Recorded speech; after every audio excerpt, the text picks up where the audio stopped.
Welcome to Conversations with Coopman, Series 2, Making Sustainability Your Business, in association with One Tree Planted. One Tree Planted are a global non-for-profit reforestation organisation. On episode 1, we're joined today by Peter Taylor, who's going to talk to us about climate governance. Welcome, Peter. So let's jump straight in and get the discussion underway. Peter, first question. What's climate governance? Is it corporate governance simply with the word climate added to it? Well, first of all, Andrew, thanks for having me. It's a pleasure to talk about this sort of newly emerged or recently emerged subject of climate governance. And I suppose you ask a very fair question that, is climate governance really a thing, or is it just, the word climate added to the old words of corporate and governance? I think it's a bit. It's sort of yes and no is the answer. I mean, on the one hand, it is true that this is not a new subject. This is corporate governance. We are talking about an aspect or an issue applied to corporate governance. And I'll talk more about what I mean by that. But I think there are some specific reasons why it is justifiable to talk about climate governance as a subject, distinct from corporate governance we've been talking about for the last 20 years. Complexity of the subject, and I would say one particular aspect of complexity is uncertainty. And that's not just the complexity and uncertainty, if you like, of the actual scientific reality of climate change, but also the complexity and uncertainty around the policy responses to climate change, complexity and uncertainty about the economic and sectoral impact of climate change. And then you say, okay, well, what else? The importance of climate change. And I say the importance, not just the importance of companies, but the importance to public stakeholders, the public in general, shareholders, etc. But you might say to all of that, well, that's true of many issues facing companies. It's true of, say, technological change is complex, uncertain, important, but we don't talk about that as a separate subject within corporate governance.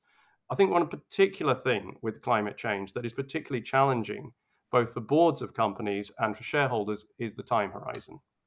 I think this is what Mark Carney has described as the tragedy of the horizon, that one of the big challenges for boards when looking at climate change is that it's not an issue that's going to be resolved in the next 5 years. It is an issue that is going to unfold starting now, but in fact, with a much longer time horizon than boards are typically used to thinking about issues. And it's interesting you talk about the boards, and I guess the boards and directors are being called upon, I guess, to navigate the challenges that's presented by climate change, environmental and social issues, Peter, and the numerous other problems that I guess that are fundamental to the success and sustainability of companies, the markets, and also our economy. So, what do you think are the main things that boards should be thinking about in terms of climate change? Yeah, well, I suppose, first of all, taking a step back, I think that when there were groups, very high profile global initiatives, starting with TCFD back in 2017, and then the World Economic Forum issued principles in this area of climate governance in 2019. Something they did that was absolutely right from the get-go is it's not just about companies issuing targets, disclosing more. It's also about reorienting the governance and the boards of companies to look at climate change.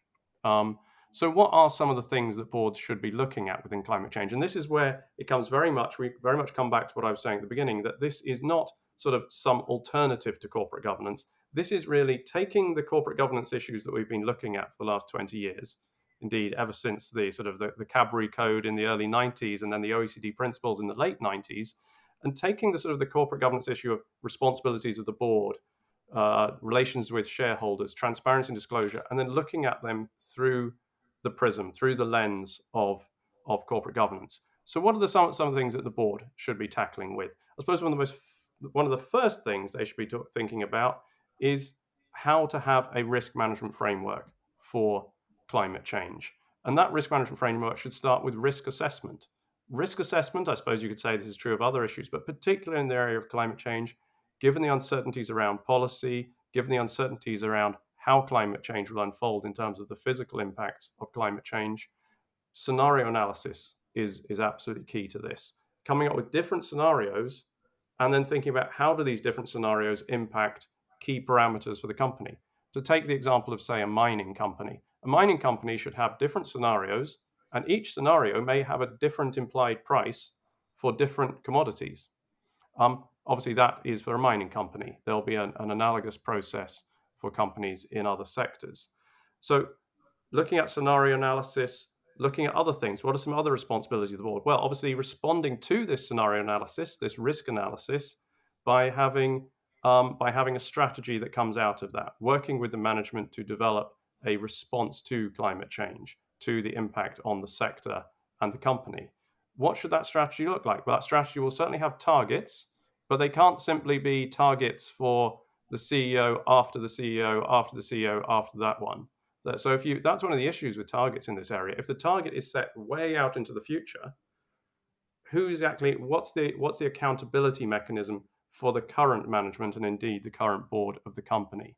I mean, that's something I think investors are becoming increasingly focused on is, yes, companies have to have targets, but those targets need to be something that boards and indeed management can be held accountable for in the near term, even if the ultimate sort of end goal of net zero, for example, is not until much further down the line.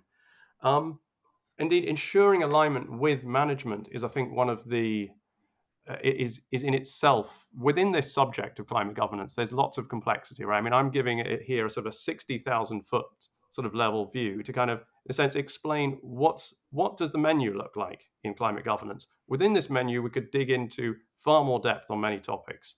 And one of those is management alignment, management incentives. Again, given that many of the targets in this area are very long-term targets, very long-term goals to reach to net zero, for example, how do you align current management? How do you ensure current management incentives are aligned with those goals? And that, of course, feeds into that old corporate governance debate about what should management incentive plans look like? How granular should they be? Are you better off having a management incentive program which is extremely detailed? Or are you better off having something that is more high level and principles based? So again, it's taking climate change and looking through the lens of climate change at multiple different types of all the different sort of aspects of corporate governance. And look, when you look at the climate change in its entirety, it's a complex topic. It poses, strategic risk to companies, both physical and transitional. And just, the overview that you've given there, Peter, around, the risk assessment, the scenario analysis, aligning to management, it's a huge task. Do you feel that boards are ready to tackle this task ultimately? Well, I think you need to sort of break down board preparedness, board readiness. You almost need to kind of break that down into two parts. One is what you might call the hardware, and one is the software. So the hardware, I use that term to describe the board structure. And the board composition. Does the board have the right composition? Of course, there's a lot of talk of board composition. There has been for many years about the right composition of boards. Some time ago, that it was sort of are directors independent or non-independent? Now there's obviously a lot of focus on ensuring diversity on boards. But another thing that boards now need to think about is, are there the climate skills on a board? Let's not say that every board needs a climate scientist on its board of directors, but every board needs to add climate to the list of criteria that they are assessing when they're assessing adding members to the board, or indeed doing board evaluation of existing boards of directors. The exact answer to that will clearly depend very much on the particular situation of the company. It will depend on the sector of the company. If you're a company sitting very much in the crosshairs of climate change and policy change and the energy transition, then I would, to be honest, I would argue that probably every member of the board should have a good understanding of climate change, and in particular the policy risks and the policy issues around energy transition. If you've got a board in a different sector, maybe not. But that's sort of terming. I mean, I'm slightly blurring that distinction between hardware and software there. So to go back to that distinction that I drew in the first place, to me, the hardware is ensuring A, the board composition is there, B, the board structures are there. And I suppose board structures start with that delineation of responsibilities between management and between the board. So I think the real focus of climate governance is on ensuring that the board structures are right. But of course, board structures need to be built upon having the right management structures in place. And again, lots of complexity and debate within that question. questions of, do you need a dedicated compliance officer in the company, or should that responsibility fall under, for example, the risk department with a company? The answer to that depends very much on the sector and company, and even there is room for debate. But looking at the board, I think one of the key questions there is board committees. Who exactly is responsible? You don't want to delegate something as significant and as cross-cutting as climate change to particular committees. But I think when you go through each committee, you see that each committee probably has responsibilities. The audit committee has responsibilities over the integrity and indeed the choice of disclosures around climate, disclosures around emissions, disclosures around targets. The nomination committee has responsibilities around ensuring that the board composition again is properly considering climate issues. A key debate that again kind of is a debate, very much a debate, because different companies are going different ways on this particular question, is whether to have dedicated board committees in this area. A growing number of companies, that's still a minority, but a growing minority of companies have established sustainability committees, which might be a natural home for considering climate issues. I have to say that is an open debate. If you take, in a sense, a very orthodox view of corporate governance, you'd say that you shouldn't need a dedicated sustainability committee if all the other committees, the risk committee, the nomination committee, the audit committee, and so on, are all doing their job. The remuneration committee is doing its job in terms of ensuring management incentives are properly aligned. Then, in a sense, you shouldn't need a sustainability committee. Just sort of touching on a bigger debate there, but that is certainly something that boards should be thinking about where they kind of sit on that issue. That brings us to the question of software, which is do the directors have the skills? Now, of course, one way to answer that question is just to bring the skills on. So next time you change your board composition, you need new directors, just bring on a few experts. I think that's probably too simplistic, and that's probably too harsh, if you like, on existing directors. But also, it probably doesn't get to the real answer here, which is that every director, again, does depend on the sector and the company, but every director should have a certain level of climate knowledge. Now, of course, that begs the question, so what is that certain level of climate knowledge? And that is, unfortunately, a little bit like that old question, how long is a piece of string? It's an impossible question to answer definitively. And again, I think it does depend on the sector, but I think that the days are gone when you can say, well, we're not an oil and gas company, therefore it's not our problem. We don't need to worry about it. If you go back to sort of, what is the role of the board in climate change, and how does the board consider climate change? And you say, well, one of the key things there is the board should have on its regular schedule, it should have consideration of climate risk as one of the issues to be considered by a board. Then that implies that every member of the board needs to at least be equipped to contribute to that discussion. And there are resources out there. I mean, there are non-executive director groups emerging in this area under the Climate Governance Initiative and the Carbon Zero Network. And there are also resources out there in terms of directors can find resources that sort of tell them essentially what the questions are. Because a large part of a director's job is not to try to do the management's job, it's to come up with the difficult questions for management. So yeah, kind of break that problem into hardware and software. No, that's interesting, Peter. Thank you. And I guess, look, with more investors pursuing strategies that are considered relevant environmental and climate factors, coupled with that kind of limitation, I guess, with climate and environmental data that is available, do you expect companies do companies provide enough information for investors around their climate and sustainable data?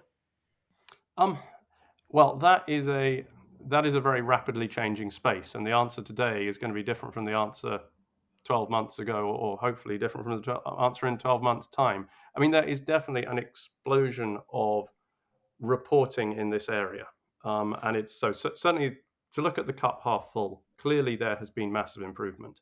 I think there are still challenges around this. I mean, one of the things that companies will say quite quickly is that there are too many different competing standards.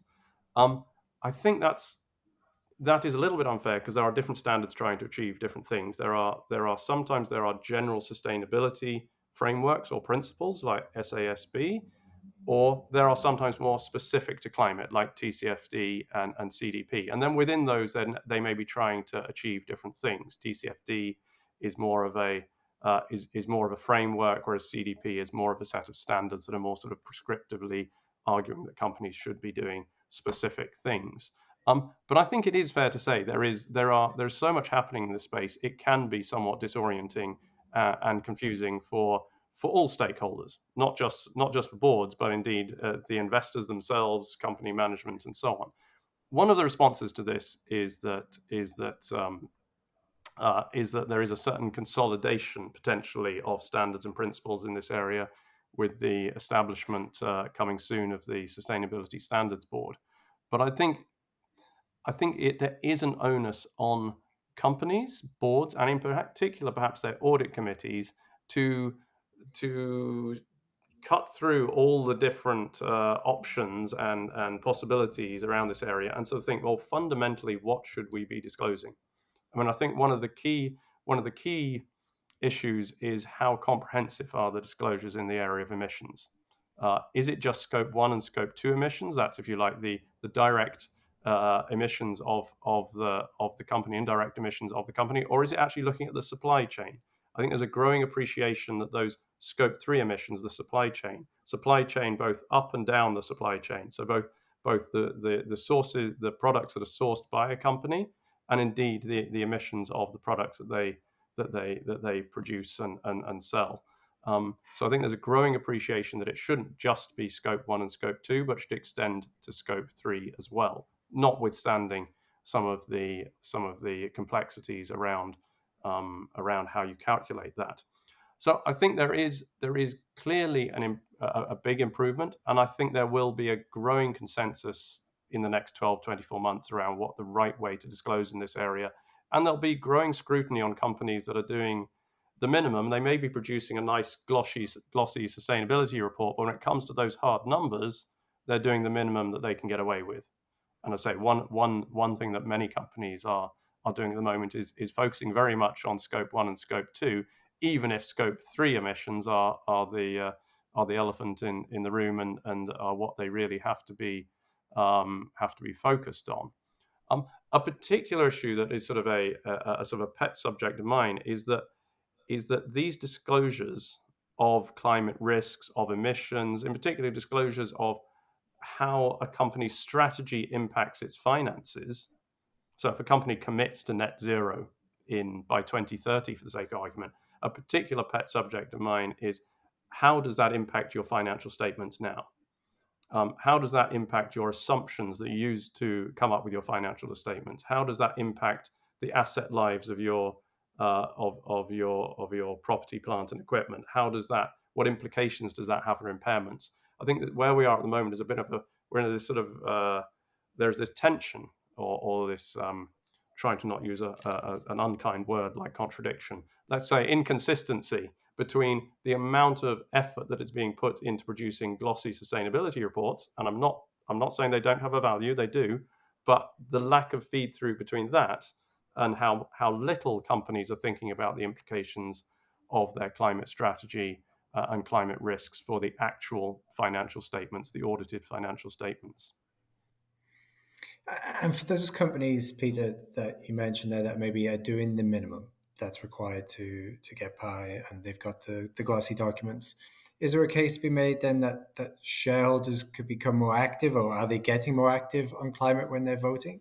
Yes, absolutely, and indeed that minimum. I mean, even if you are a board thinking, well, and it's a fair question for a board, right? It's like, okay, what's the absolute minimum we have to do? Not to say they should do the absolute minimum, but it's a fair starting point for a board to be sitting there and thinking, okay, what's the minimum, and let's build up from there. Well, that minimum is moving, right? So what was expected by investors 12 months ago, or what was expected, say, in the 2021 proxy voting season, and an annual reporting cycle, is going to be quite different from what's expected next year. Next year, the bar is rising.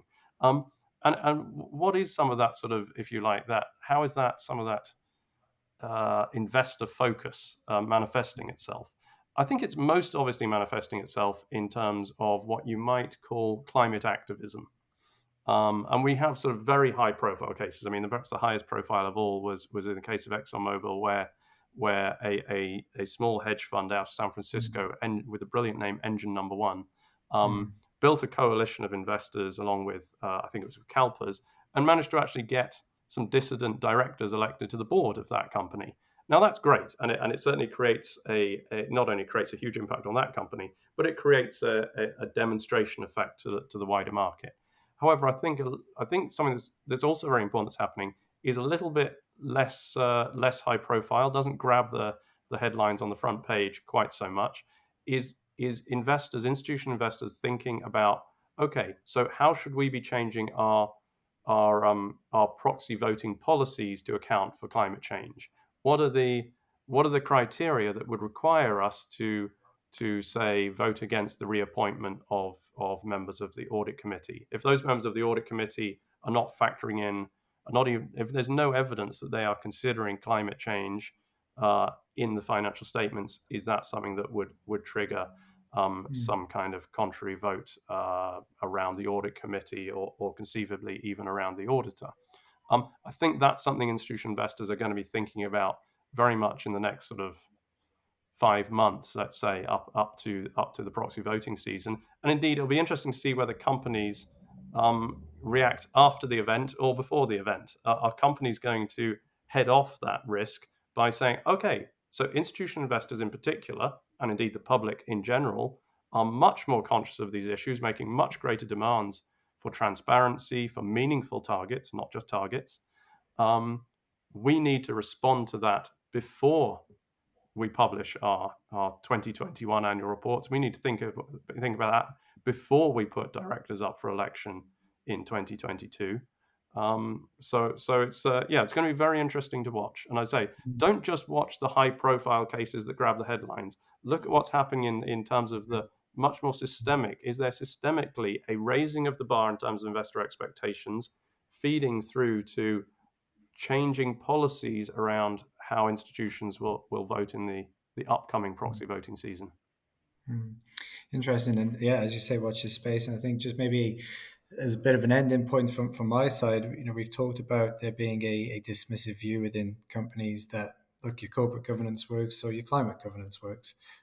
What would you say to companies that maybe hold that view, moving forward? If they believe, look, the corporate governance works, therefore everything else will work. What would you say to those companies? Well, I'd go back to that rather unsatisfactory answer I gave to the first question, which is yes and no. I mean, to an extent, by definition, if your corporate governance works, then your climate governance works. That is almost you can almost call that a truism. But the question is, what does it now mean for your corporate governance to work? I think now that the world has belatedly woken up to the risks around climate, that we now have an appreciation that to have corporate governance that works means you need to go through each of those parts of corporate governance and say, is it properly considering climate change? To me, this isn't about rewriting the rule books of corporate governance. It's about taking the rule book of corporate governance and using Chapter 1, responsibilities of the board, and think, what does climate change mean for those responsibilities of the board? How to structure board committees, Chapter number 2. What does climate change mean for that? What does climate change mean for disclosures? What does climate change mean for the role of auditors? So it's not reinventing the rule book. It's coming out with the second edition, let's say. Brilliant. Well, look, you're doing some fantastic work in this space, Peter. I'd imagine that if anybody wants to reach out to you directly, you're happy for them to do so. If they have any questions or want to pick your brains. Yes, absolutely. No. As you can see, it's something I'm quite sort of excited to talk about this. Well, look, it's been a pleasure to have you join us today and share that thoughts and your expertise with us. So thank you very much for your time, and we look forward to speaking to you again soon. Cheers, thank Peter. you. Thanks a lot. Thanks for joining us on Conversations with Coopman. If you are looking to hire excellent talent or considering your next career move in front office, risk, compliance, or accounting, please reach out to a member of our specialist recruitment team. If you have any questions about the financial services market, feel free to leave a comment below and we will get back to you soon. And if you like this podcast episode, we'd greatly appreciate a video like, or even better, subscribe to our channel to stay up to date with our latest releases.